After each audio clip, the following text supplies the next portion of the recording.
Media మిత్రులకు నమస్కారం. నా పేరు బిఎస్ బారెడ్డి.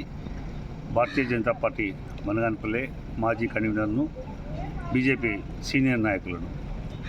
నిన్నటి రోజున జురేర్ ప్రాజెక్టులో మా ఫంక్షన్ హాల్ ఉన్నది. ఇక్కడ మేము బనగానపల్లె పంచాయతీ బోర్డు అప్రూవల్తో 2021లో ఒక ఫంక్షన్ హాలు, 23లో ఒక ఫంక్షన్ హాల్, 2 ఫంక్షన్ హాళ్ళు, దాదాపు ఒక 10 కోట్ల ఖర్చుతో పంచాయతీ బోర్డు వాళ్ళు మాకు అప్రూవల్ ఇస్తే ఆ అప్రూవల్ ప్రకారంగా మేము అక్కడ 2 ఫంక్షన్ హాళ్ళు నిర్మాణం చేయడం జరిగింది. కానీ దానిపైన ఈ మధ్యకాలంలో గెలిచినటువంటి నాయకులు గెలిచిన తర్వాత పంచాయతీ బోర్డు అప్రూవల్ సరైనది కాదు, ఇది కుడాలో తీసుకోవాలి అని చెప్పేసి స్థానికంగా ఉన్నటువంటి వైస్ ప్రెసిడెంట్ గారు దాన్ని అప్రూవల్ను క్యాన్సిల్ చేయడం జరిగింది. క్యాన్సిల్ చేస్తే కూడా వారు మా దగ్గరికి వచ్చి వారు ఇట్లా కుడాలో తీసుకోవాలని చెప్పేసి అడగడంతో ఆల్రెడీ మేము పంచాయతీ బోర్డులో మేము చలానాలు చెల్లించి మేము అప్రూవల్ తీసుకొని కన్స్ట్రక్షన్ చేశాము. మరి ఆ రోజు పంచాయతీ బోర్డు వారు ఇది కుడాకు సంబంధించింది, పంచాయతీ బోర్డులో అప్రూవల్ ఇవ్వడానికి వీలు పడదని చెప్పి ఉంటే మేము అప్పుడే చలానా కట్టేసి కుడాకి వెళ్ళేవాళ్ళం. కానీ పంచాయతీ బోర్డు వాళ్ళు మాకు బ్రిడ్జి దగ్గర నుండి మా ఫంక్షన్ల వరకు 33 అడుగుల రోడ్డు చూపిస్తూ, ఆ రోడ్డు అక్కడ ఉన్నటువంటి శేక్షవాళ్ళ దగ్గర జమ్మలమ్మ గుడి, మారమ్మ గుడి కూడా అదే రోడ్డును కూడా, బంగారమ్మ గుడి కూడా అదే రోడ్డు కింద, తెలుగుపేట, ఎరికలపేట, బుడగజంగాల వాళ్ళు సంచార జాతులు ఉన్నటువంటి వాళ్ళ ఏరియా అంతా అక్కడే ఉంది. మరి ఆ ఫంక్షన్ హాల్ నిర్మాణానికి అప్రూవల్ ఇచ్చినటువంటి వాళ్ళు మరి మీ చేతుల్లో లేనప్పుడు మీరు మాకు ఎందుకు అప్రూవల్ ఇచ్చారని చెప్పేసి మేము ఆ విషయమై హైకోర్టుకు వెళ్ళడం జరిగింది. హైకోర్టులో మేము కట్టిన చలానాలు, పంచాయతీ బోర్డు అప్రూవల్ అన్నీ కూడా అక్కడ సబ్మిట్ చేయడంతో హైకోర్టు వారు మాకు దాన్ని స్టేటస్ కో కింద మాకు ఇవ్వడం జరిగింది.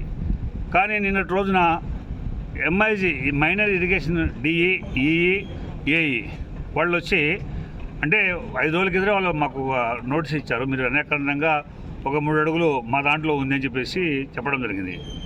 మేము అన్యాక్రాంతంగా ఉన్నామా లేదా అన్నది సర్వే జరిపించాలి, మీరు ఇచ్చిన నోటీస్కు మేము ఇట్లా కోర్టులో ఉందని చెప్పేసి కూడా ఈ గారికి, డిఈ గారికి మేము కోర్టు స్టేటస్కు కూడా వాళ్ళకి ఇవ్వడం జరిగింది. వాళ్ళు అవన్నీ ఏమీ పరిశీలించకుండా నిన్న ఉటావుటిన మేము కర్నూలులో ఉన్నాము, పోలీసు వారిని సపోర్ట్ చేసుకొని వచ్చి మా కాంపౌండ్ వాళ్ళను నిర్మూలన చేయడం జరిగింది. అక్కడికి నేను ఈ గారికి, డిఈ గారికి, ఏఈ గారికి చెప్పడం ఏమిటంటే, సార్ మీకు మేము ఇట్లా స్టేటస్కు ఇవ్వడం జరిగింది, కానీ మళ్ళీ మీరు ఎందుకు వచ్చి ఇట్లా చేస్తారంటే మాకు రాజకీయ ఒత్తిడి ఎక్కువ ఉంది, మా రాజకీయ ఒత్తిడి వలన మేము ఈ గోడ పడగొట్టాల్సి వస్తుంది. అలాగే ఈ రోడ్డు ఇక్కడ బ్రిడ్జి దగ్గర నుంచి ఎస్ఆర్బీసీ బ్రిడ్జి వరకు మేము 12 అడుగులు ఎత్తు బండి వేస్తున్నాము, ఈ బండు మాకు శాంక్షన్ అయిందని చెప్పడం జరిగింది. కానీ దానికి నేను ఒకటే చెప్పాను, ఇక్కడ ఉన్నటువంటి వాళ్ళంతా సంచార జాతి వాళ్ళు ఇక్కడ బండి వేస్తే కనుక ఈ బండు వలన మొత్తం నీరు మీరు వేసే చిన్న కాలంలో రేపు పొద్దున బ్లాక్ అయిపోతే కనుక ఇక్కడ మొత్తం ఉన్నటువంటి అన్ని కులాల వారు, అట్లాగే ఆ రోడ్డు శేక్షావళి దర్గా, జమ్మలమ్మ గుడి, మారమ్మ గుడి, అట్లాగే పైన కొండ మీద రవ్వలకొండకు వీరబ్రహ్మేంద్ర స్వామి కొండ కూడా వెళ్ళడానికి అదే రహదారి. గతంలో ఉన్నటువంటి మాజీ ఎమ్మెల్యే గారు ఈ రహదారిని పునర్నిర్మాణం చేసి బాగా ఇంకా ఎత్తుగా చేసి కట్టాచి వేయడం జరిగింది. దాంతో అన్ని వర్గాల వారు ఆ నడకకు ఆ 33 అడుగుల రోడ్డే సహకరిస్తూ ఉంది ఇప్పటికి కూడా. కానీ బండి ఎందుకు వేస్తున్నారు సార్ అంటే ఇక్కడ వరద వస్తుంది, కొట్టుకుపోతుంది అన్నారు. 1961లో దద్దనాల ప్రాజెక్టు మరియు కుక్కలగడ్డ చెరువు 2 ఒకటే పారి ఏకదాటిని తెగి పోయినా కానీ మాకు అక్కడ ఆ వైపు ఒక్క అడుగు కూడా నీళ్ళు రాలేదు. కింది వైపు ఉన్నటువంటి నవాబ్ కోట కానివ్వండి, అట్లాగే పాత పోలీస్ స్టేషన్ మెట్ల వైపు నీళ్లు పారి అక్కడ ఉన్నటువంటి చాలా ఇళ్ళు జలమయమైనాయి. మరి అటుపక్క కట్ట వేసుకోవాలి, కానీ మాకు నీళ్ళు రాని చోట కట్టేందుకు సార్, కట్ట అవసరం లేదు అని చెప్పడం జరిగింది. అలాగే నాకు ఫంక్షన్ హాల్కి శాంక్షన్ ఇచ్చిన తర్వాత నేను దాదాపుగా 18 లక్షలు ఖర్చు పెట్టి 11 kV తీసుకొస్తూ అక్కడ ఉన్నటువంటి ప్రజలకు కూడా ఆ కరెంటు ద్వారా అవకాశాన్ని కల్పించడం కూడా జరిగింది. భారతీయ జనతా పార్టీ కన్వీనర్గా నేను ఉన్నప్పుడు దాదాపుగా 12,000 సభ్యత్వం మేము అక్కడ చేయడం జరిగింది. ఆ 12,000 సభ్యత్వం కూడా మాకు అప్పట్లో ఉన్నటువంటి మా రాష్ట్ర అధ్యక్షురాలు దగ్గుపాటి పురంధరేశ్వరి గారి ఆదేశానుసారం మేము కూటమి ప్రభుత్వానికే మొత్తం తెలుగుదేశం పార్టీకే ఓట్లు వేసి తెలుగుదేశం పార్టీ నాయకుడిని కూడా భారీగా మెజార్టీలో గెలిపించాం.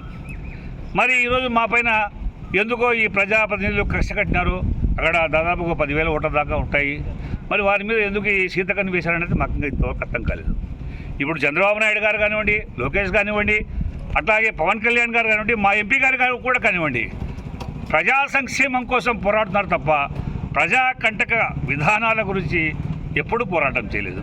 మరి ఈరోజు మరి నాయకులకు ఎందుకో అక్కడి నాయకులకు మా పైన శీతకన్ను పడడం జరిగింది. అక్కడ కట్ట వేస్తే అవసరం లేని చోట కట్ట వేయడం అది నిష్ప్రయోజకరం. దాన్ని వేయడం వలన ప్రజలు చాలా భవిష్యత్తులో ఇబ్బంది పడతారు.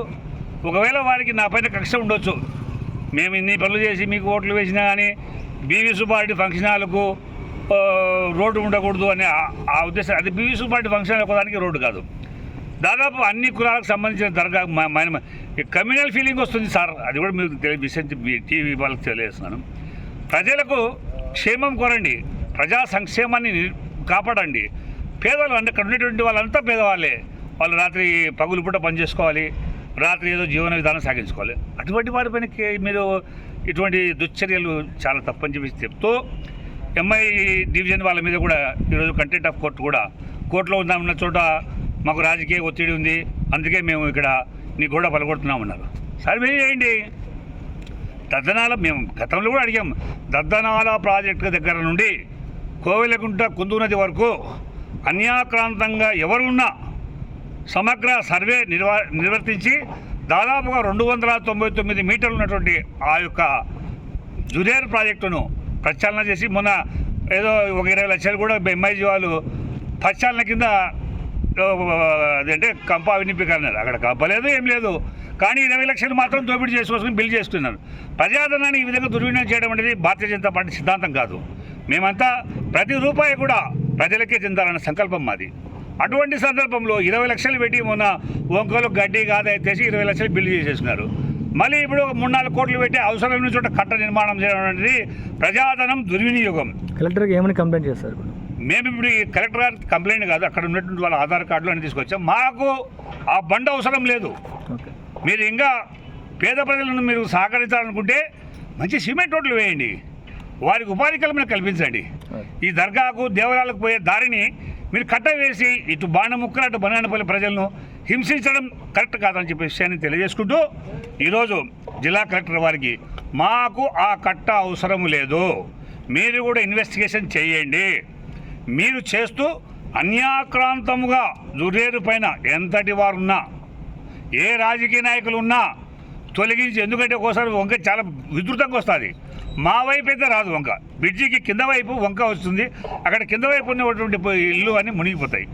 మీరు సమగ్రంగా అన్ని సర్వే చేయించి జురేరు యొక్క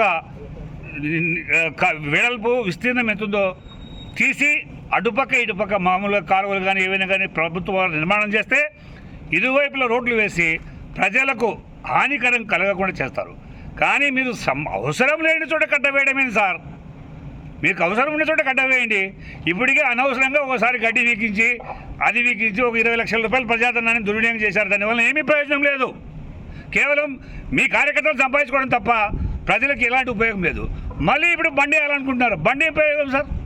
మాకు వరదే రాదు. వరద రాని చోట మీరు సార్ చంద్రబాబు నాయుడు సార్ దీనిపైన ఒక విచారణ చేయించండి. చాలా అన్యాక్రాంతమైన పనులు మా నియోజకవర్గంలో జరుగుతున్నాయి.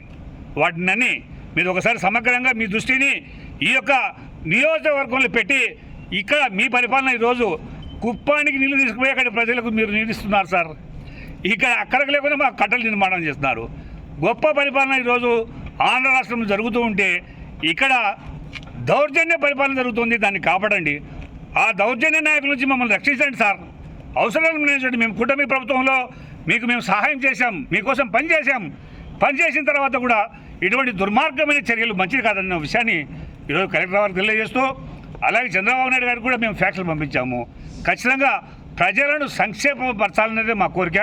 అందులో అటుపక్క ఉన్నటువంటి వాళ్ళందరూ కూడా సంచార జాతి ఇవ్వాలి సార్. పేదవాళ్ళు పని చేసుకుంటే బతకాలి, లేదంటే వాళ్ళకి జీవనోపాధి కలగదు. అటువంటి వారి మీద కట్టవేయడం సమంజసం కాదని చెప్పేసి పెద్దలు నారా చంద్రబాబు నాయుడు గారు తెలియజేస్తూ, మీ కన్నును కూడా మా నియోజకవర్గంలో ప్రసాదించండి సార్.